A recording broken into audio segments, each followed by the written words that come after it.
So I'm driving down the street with my 4-year-old nephew. He knocking back a juice box, me a Snapple. Today, y'all, we are doing manly shit.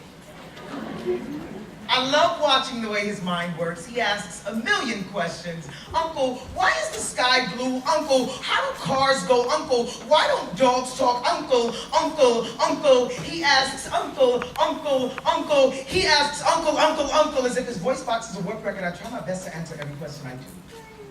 I say it's because the way the sun lights up the outer space is because engines make the wheels go. It's because their minds aren't quite like ours. I say yes, no, no, yes, no, yes, no. I don't know. Who knows? Maybe we laugh.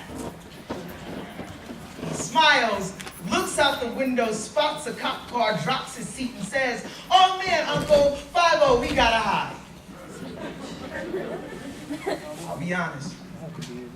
Not happy with the way we raise our black boys.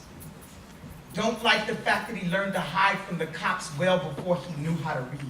Angrier that his survival depends more on his ability to deal with authorities than it does his own literacy. Get up, I yell at him. In this car, in this family, we are not afraid of the law. I wonder if he can hear the uncertainty in my voice. Is today the day he learns that Uncle is willing to lie to him?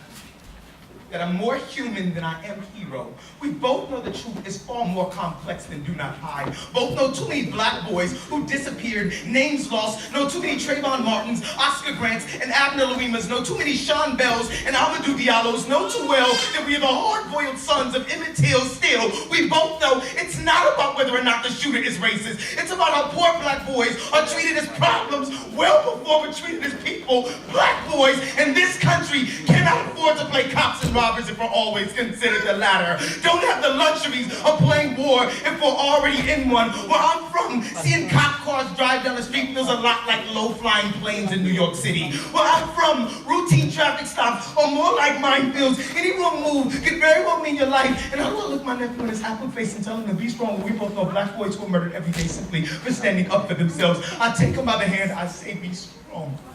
Tell him, I say, be smart, be kind and polite, know your laws, be aware of how quickly your hand moves to pocket for wallet or ID, be more aware of how quickly an officer's hand moves to holster for gun, be black, be a boy, have fun, because this world will force you to become a man far more quickly than you'll ever have to need to. He lets go of my hand, but Uncle, he asks, Uncle, what happens if the cop is really me?